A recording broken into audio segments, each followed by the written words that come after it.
Okay, good morning everyone. Defeat for Celtic last night against Bayern Munich, but generally a pretty positive performance. We're here to talk about that today.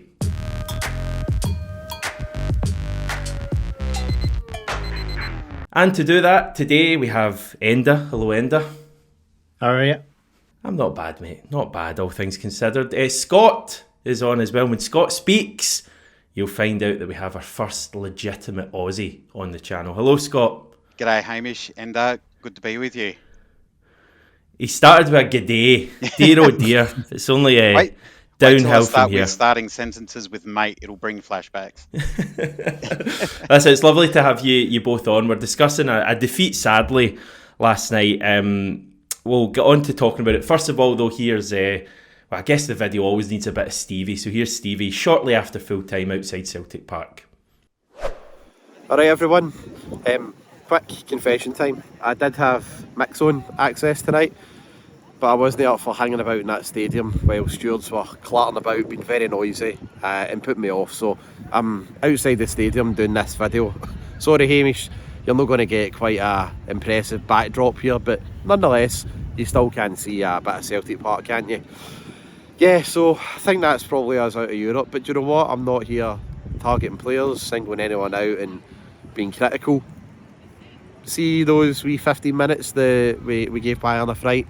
And people, I'm interested to hear if people are thinking I'm too defeatist. I'm a bit surprised that I'm going easy here because I don't know what we really could have done else tonight. I mean, arguably Maeda through the middle starting. That was my only shout really, but Jota wasn't fit enough to, carry on and do 60 minutes. That's all we could get out of him. I thought Yang came on and played very well. I was impressed with Yang. I've been really critical of him, so well done to him. But yeah, those 15 minutes that we got at the end gave Bayern a fright, and that's all I think realistically that we could have hoped for tonight, because Bayern were just streets ahead. We bounced off them at times tonight, couldn't get near them. Their first touch was just impeccable. They were so solid. I mean, I've seen guys like Upamecano be criticised for being a bomb scare at times. Bayern fans seem to say he can be a weak link, and he just marshalled their defence tonight so well. Maeda, who we've talked up all season, was just bouncing right off the right back at times, couldn't keep up with them. Their number 27, I thought he was outstanding in the first half, and what a wonder goal they got as well. Yeah, it was a bad mistake from us, but I mean, that finish was just different in class, and you will get away with that, like against your young boys and to a certain extent Bruges and Slovan Bratislava, but that's what it's really like against the big dogs. We get punished, and I fully expected a defeat tonight. I really did. No matter what team we put out, I just thought Bayern would have had too much for us, and they did. But regardless of what I say there, the defending for that Harry Kane goal I thought was ridiculous, really, really poor, and that was. Yeah, very, very disappointing. When that corner came in for Kimmich, you can see it. He's standing himself. You don't let a guy like that, with umpteen goals for England, and the records that he's set for Bayern Munich as well, and he's just standing in the back post to make it 2-0. And yeah, it killed us in the end, but no one Celtic fan after that tonight that I bumped into was raging, ultra critical, and as I say, targeting certain players. Like, we realised as a team, we gave our all. It wasn't good enough, quite frankly. And Bayern Munich were just streets ahead, as you expect them to be. And the good thing is, as well, is I know we got that goal at the end. It's just good getting into the game in Munich when it's not like a 4 or 5-0. I mean, that would have been horrible, getting into that one. Like, there's like a 0.1% chance we do something in Munich and we're still in the tie, I suppose. Realistically, I know that tie is over. We've gave a good account of ourselves overall in Europe. Can be proud of ourselves, and I fully expect Bayern to do the job very, very comfortably next Tuesday. But yeah, as long as we're not hammered, and again, as long as we give a good account of ourselves, then that's all we can ask. So I guess the lessons to be learned are there's certain there's players on the team that just we've got as far as we can in Europe.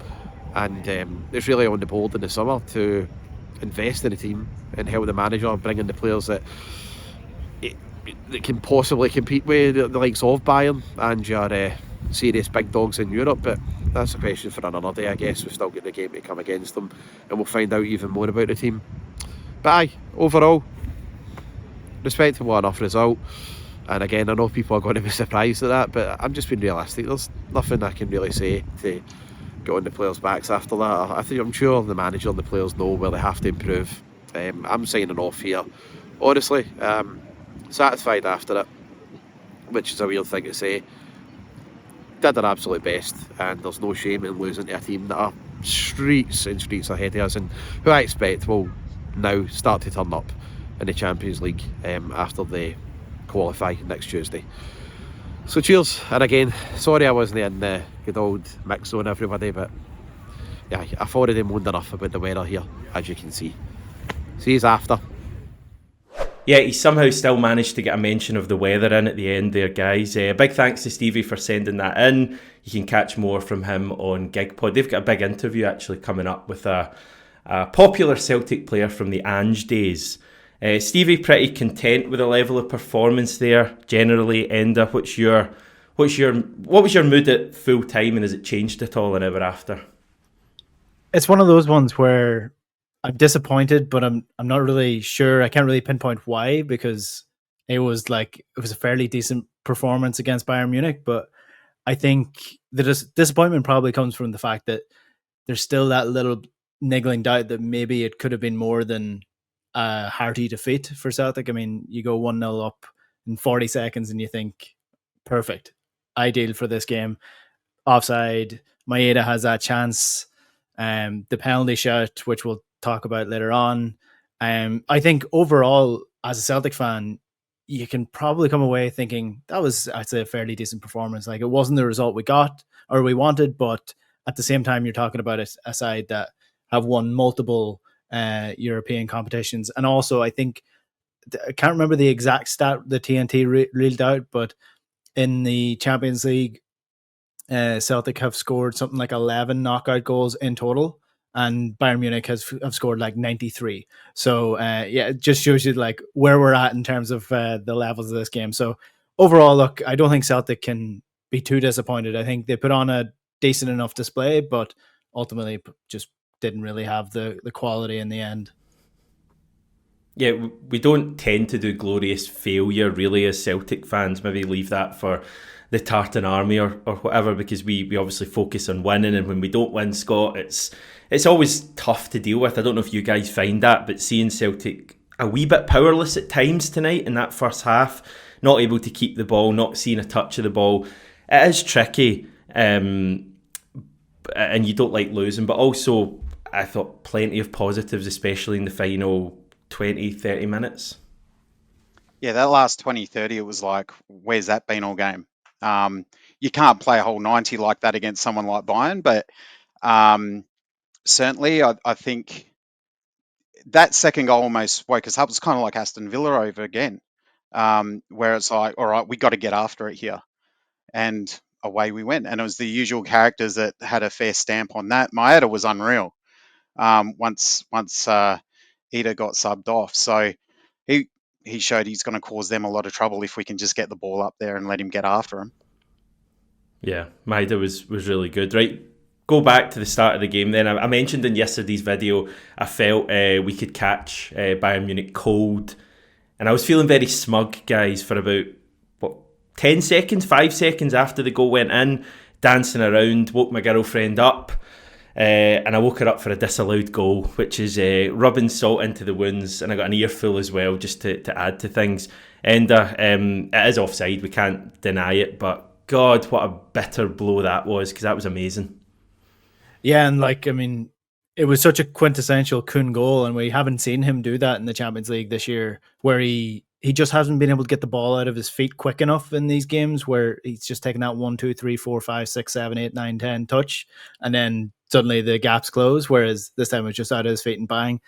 Probably fair enough. Like, if that was given against us, you're saying that was offside, can't believe it. So I don't think too many Celtic fans can complain about that. But yeah, it would have been the absolute ideal start for Celtic. It's not even the quote unquote like too early to score. I think Brendan Rodgers has coached this side well enough to almost put a motion of goals behind. So I think yeah, we would have been putting Bayern under a bit of pressure for that game, I think. Yeah, it was, as I say, it was a bit of a gutter that it didn't count Scott. And I mean, if you get that goal, you're really dreaming of a really famous night. And was it kind of uphill from that point? It just seemed to me that rather than maybe the stadium getting a huge boost, it was just a wee bit of deflation. And obviously then Bayern went into a phase of probably about 20, 30 minutes where we barely had a touch. Yeah, it took the wind out of the team sails and the crowds by the sounds of it as well. It took a while to recover. The one thing with Bayern, they controlled the game really well, but they never really threatened for vast periods of that 30 minutes or so. So I took heart from that. Was if you think back, and we always go back to the Dortmund game as a comparison, every time Dortmund got the ball there, you're like, Christ, they're going to score again. I didn't get that feeling with Bayern, but they've got that quality. So, I mean, we see later on, and we'll get to it, they just need that moment, that clear moment, and they got the class to do it. But I was really encouraged by how compact we played. They were really disciplined. There was no panic for the most part, and they weren't just scrambly sort of clearances that we got away for the most part. We tried to work it out. I just sort of felt when we were trying to work that out, we weren't getting enough movement off the ball from Hatate or Engels, which would have relieved a little bit of pressure, maybe brought Maeda and Ida into the game earlier.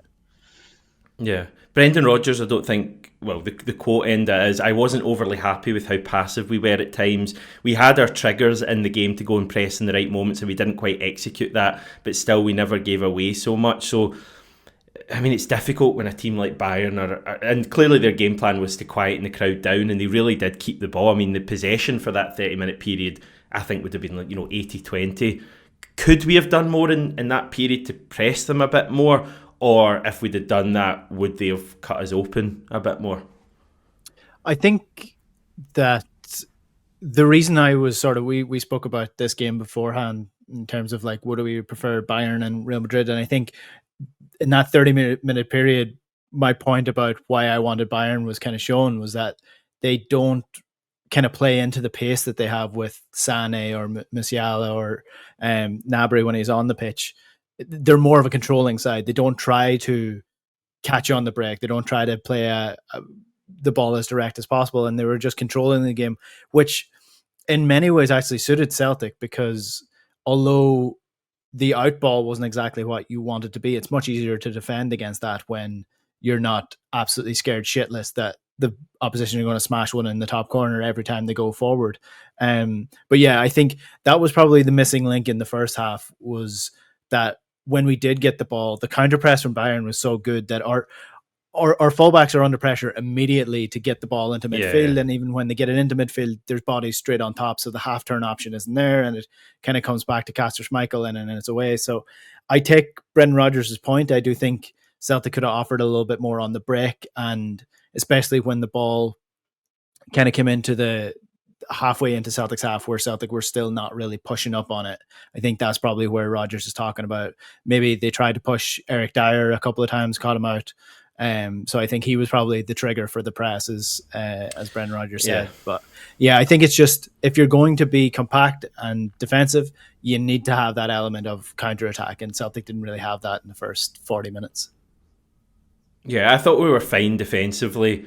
Pretty solid. Bayern didn't really cut us open. I think that was my frustration when we got it, and I get that it's difficult when they're pressing, but I thought we moved the ball about fine at times, but trying to kind of move the ball forward, we struggled a bit, and there was a period where we got a little bit ragged. There was then a period, I don't know if you guys remember it, maybe about 35 minutes in, where I felt we started to kind of nick the ball a couple of times from them, and the crowd were getting up a little bit, and we had one pretty good chance, I think it was a 3-on-2, and Ida was up there. I think Engels was one of the players, and possibly Maeda as well. And I think Engels just kind of gave it away, and that was my frustration. A little bit composure at that top end, and I really think Bayern were there for a big opportunity. I'm not going to, sorry to cut across, but I'm not going to bang on about referees too much. But I do think the referee actually played a role in this, in that exact moment that you're talking about, where Celtic were starting to get into the game a little bit, and then they get the ball up to Ida. He gets in behind, and he wins a corner. He lets the ball go because he thinks it's going out for a corner. Referee gives a goal kick, Bayern Munich go up the other side of the field. They get a corner that's not a corner from Leroy Sané. They cross the ball in, goes out for another corner. Then that's where Harry Kane gets in for that chance that he probably should finish. And all of a sudden, then Bayern Munich are back on the dominance. So I think that those little moments can swing things as well. Yeah, I found it quite frustrating. Yeah, there were a good number of those, like 50-50 ones, wasn't there? None of them seemed to break our way, that's for sure. What losing the goal before half-time, Scott, was a bitter blow, wasn't it? It's a brilliant goal from Elise. Greg Taylor for me is and has been a bit of a weak link at the top level. Kieran Tierney, I think, as everyone will agree, will make a huge difference next season. But for now, it's Taylor, and I know Elise gets a little bit lucky, but I just thought Taylor could have done a bit better there. It was disappointing, literally the final kick before half-time. Yeah, I think an error Taylor makes, and you see him do it a lot, and he's not the only one, is he turns his back on the player with the ball. So as he cuts in, Taylor turns his back, swivels around it, gives him that half yard of space where he can get it onto that left foot and just smash it in. You can't take away from the strike, and he probably is going to score it anyway, but I feel if Taylor's front onto him there and he could slide to his right, maybe that changes the angle a little bit as well. I know in the commentary, well, at least the feed we got in Australia on Stan, they're talking about Trusty being a bit slow to get into that sort of secondary space, and maybe should have, clamped down on the striker a bit more. But I think he's getting there too late anyway. I don't think he's really that much of a factor. Yeah. The frustration for me is, anyone who's watched Michael Elise knows he wants to cut in all the time. So show him outside, and that doesn't happen. But you've got to hold your hands up as well. The finish is unbelievable. It's just a stunning strike. Frustration for me, I guess, Enda second half.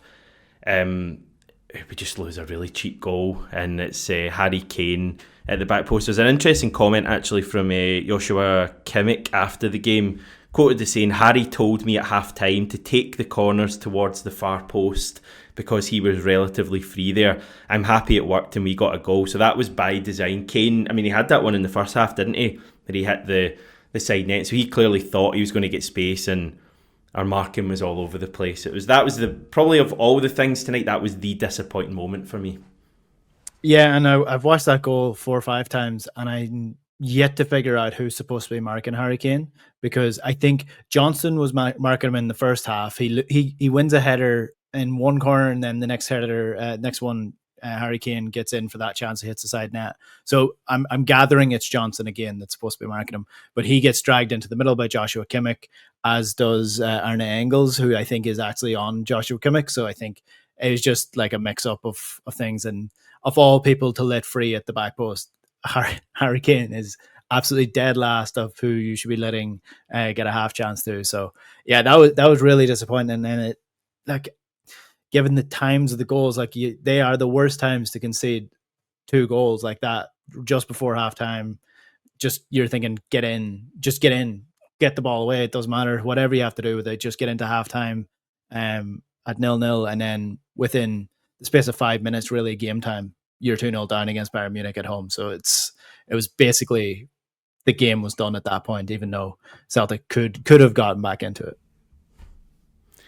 Yeah, and I think a lot of people probably felt the tie was done, and we've kind of seen this before. I was getting memories of Real Madrid, who got the second goal and then made it 3. And you remember Juventus in our last Champions League knockout tie 12 years ago, and they beat us 3-0 at Celtic Park in the first leg, and all that stuff's going through your head, Scott. You're thinking second leg, tie's going to be over, everyone's going to Munich, and it's going to be over, and they might put a few more passes here. I think I don't know if I should admit to this, but I think I put in one of my group chats this will finish 4-0 to Bayern, and I looked daft because I thought from that point Celtic were brilliant. I don't know, you guys can give your thoughts whether it was a case of Bayern slacking off at all, or whether, personally, I think Celtic just kind of thought at that stage, right, okay, pressure's off to an extent, let's just go and do and put something into this game, because we were brilliant from that point. Almost immediately, we started getting in the right-hand side. I think Hatate had a one that was cut back to him, and it was a kind of poor effort from him. but we were excellent from that point. Yeah, and I think Bayern's got that in them. I think they sort of went to, we're 2-0 up, we're away from home, let's manage the game and see it out. I think there's definitely an element there. I think it's a credit to Celtic that they didn't lay down and let it happen. The game opens up, we get at them, we make them second guess what they're doing, and then our boys are away. And I think when the subs get made, that brings a different dynamic too. You see Ida come off, Maeda moves to the middle and causes merry hell. And then we're attacking that right side again. And, it's a bit of bad luck that we're not 2-2 tonight, I think. I mean, do we deserve 2-2? Maybe over the balance of the game, not. But, I mean, these are the little half chances in that if you take them, it changes the whole course of the game and potentially the run as well. Yeah. I don't know if you guys pay attention to XG, but I think we won the XG. It's like 1.3 to 0.9. I mean, that's what we want to see. Enda that final... Folk are saying 15 minutes. I thought it was longer than that. I thought it was, final half an hour. Celtic were brilliant, and, we belong at that level when we're playing like that. There's so much evidence to say that, this is a Celtic team that belongs at Champions League level. Yeah, and I think the more often we play at this level, the more those little bits of luck come into things where, the ball bounces a different way, or, the Hatate chance, which was a pullback from Aaron Engels, which was amazing. Yeah. He another day he strikes that better, and, we get the penalty and things like that. I think these ties can swing your way but you need to actually be in the game. And I think Celtic were in the game for the last 30 minutes. A hat tip to Yang, because he gave the ball away immediately after coming on, and I immediately just sighed and was like, again, I was in the group chat. I was in the group chat straight away. Made a note of that. I was just like, what's the point? What is he bringing? And he actually brought a really good performance, so you have to give him credit. Yeah. I think probably the missing link for Celtic at the minute at this level is just that sharpness on the second ball and dealing with bobbly balls and balls that aren't perfect for them. I think at the minute Celtic still fumble on them quite a bit. There's heavy touches, and they don't quite move the ball quick enough as a result. And that's the level you need to get to. Like, if there was a moment where the Bayern players were kind of playing the ball up in the air and on the right hand side over the heads of people, and they were taking them down, passing them into the corner, passing them around the triangles, and it was reminiscent of the goal that Real Madrid scored against Ange's Celtic in the Bernabeu, where they had a couple of flicks and then they're in on goal. So, I mean, we're never going to get to that level, but I think we just need to be better at dealing with non-perfect balls. Because at the minute in the Scottish League, you don't need to be perfect. You get that 3 to 4 seconds more on the ball and chance to actually control it. Whereas at this level, you just need touch and get it away. So, yeah, probably speed of thought and speed of passing is the big thing for us. But I thought it was like reminiscent of the Leipzig game for the final half an hour, and that like the amount of times Johnson was overlapping again and Engels and Hatate, and I actually felt we did start to win more 50-50s than we've been winning in the first half. And I don't know if it was just a case of the team suddenly realising, okay, it's Bayern Munich, we know they're world-class talent, but we're not that far away from them, and maybe with a bit more belief we can be there. So I think hopefully we take that belief into next week. I come away from the game really proud of the players. I thought it was a really good shift in the end, and against a team that in the past I think would have beaten us with a good bit to spare.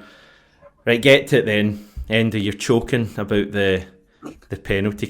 I'll give you the official UEFA reasoning before, see if it satisfies you. So they put it up on the big screen saying, on-field decision confirmed, no penalty, no foul. Bayern Munich's player number 2 played the ball in a fair manner before the contact between players. I should warn you before you give your thoughts.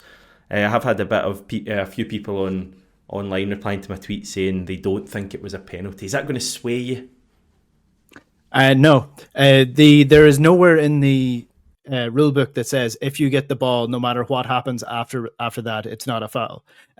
He stands on Arne Engel's ankle. I think that's undisputable.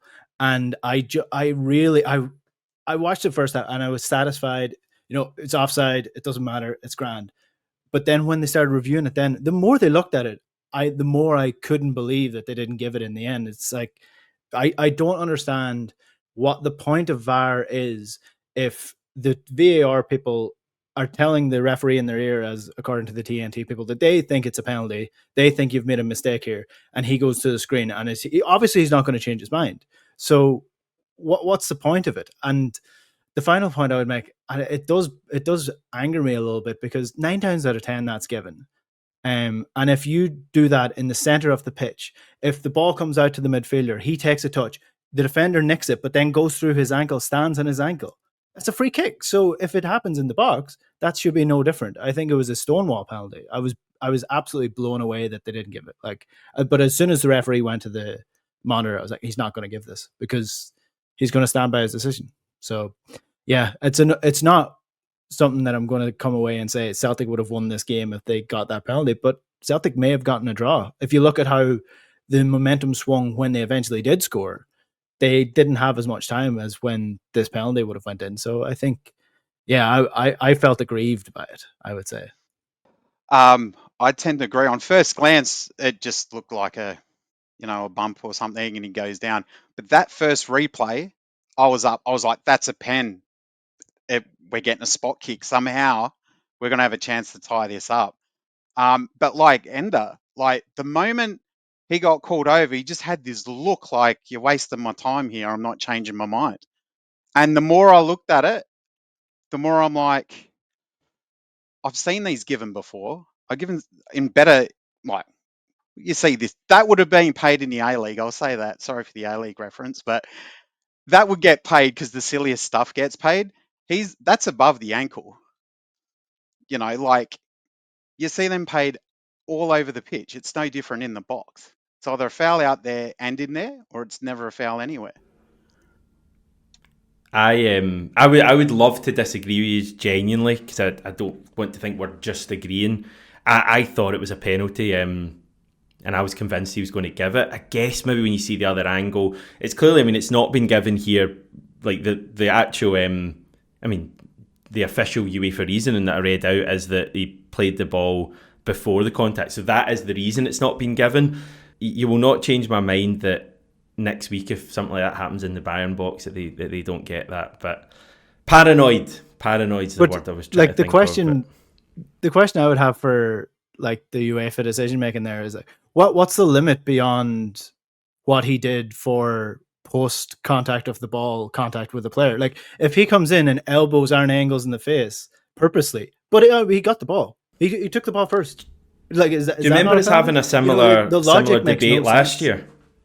Yeah. Do you remember the debate we had last year at Ibrox, the one when Fabio Silva and Alistair Johnson and Rangers got a penalty, and Alistair Johnson touched the ball, but the penalty was still given? Found it frustrating. Everyone, let us know what you think. I'm sure you will. I sense plenty of people probably come and say he got the ball, touched the ball, so it isn't a penalty.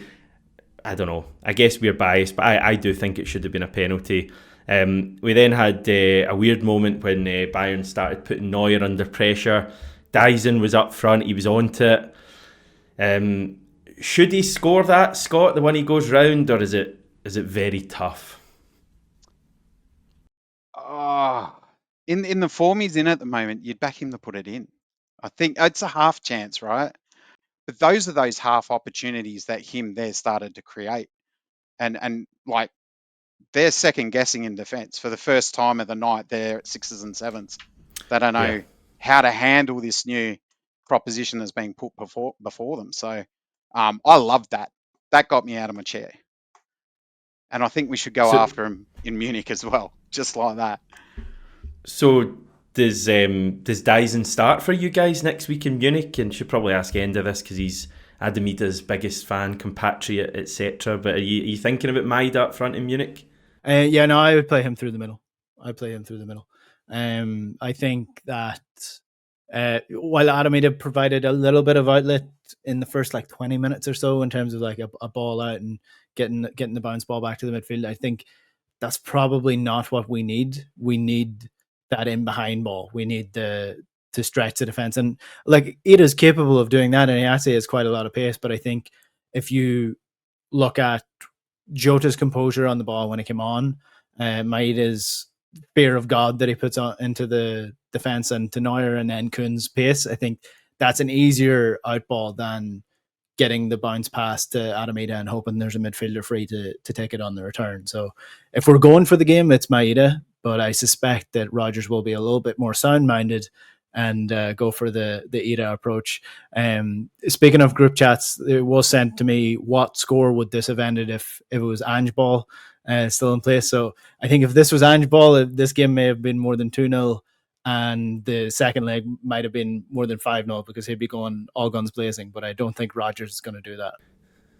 Well, we tired quite a lot under Ange's stewardship at the top level. I think it's quite interesting that Celtic actually came on strong at the end of the game tonight. And when Bayern, I don't know if I'd go as far as saying they were rattled. Like, we need to be careful. They still were quite composed, and we didn't have any major chances to get a draw tonight right at the end.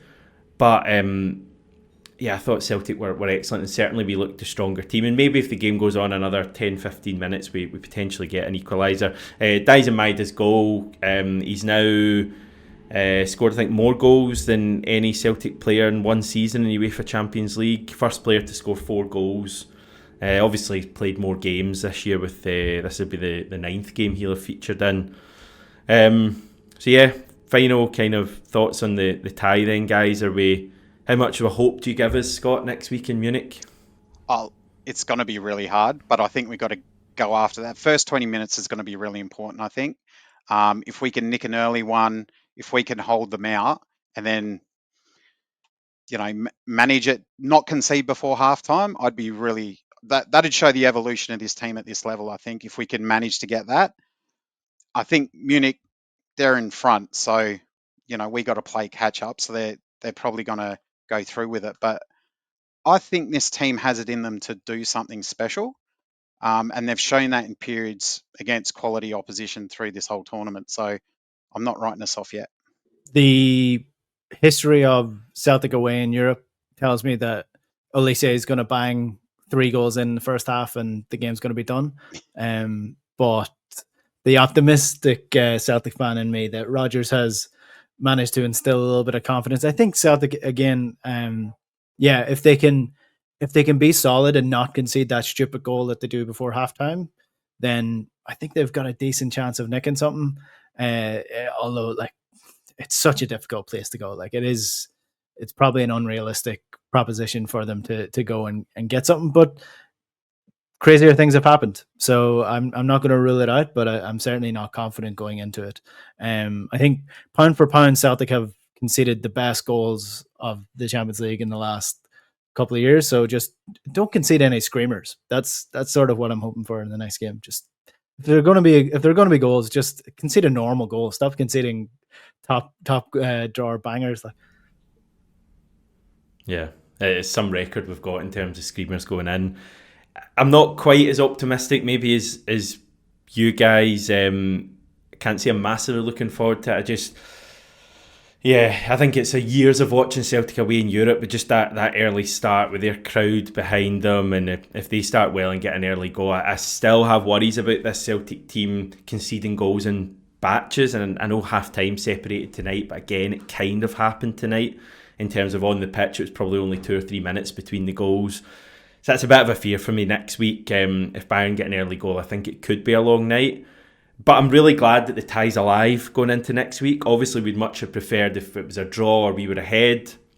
But I think if it had been a 2-goal deficit or more than that, it would have just been a bit of a kind of token match next week, and fans would just been going over hoping for the best. I think genuinely the tie is alive next week, and we can...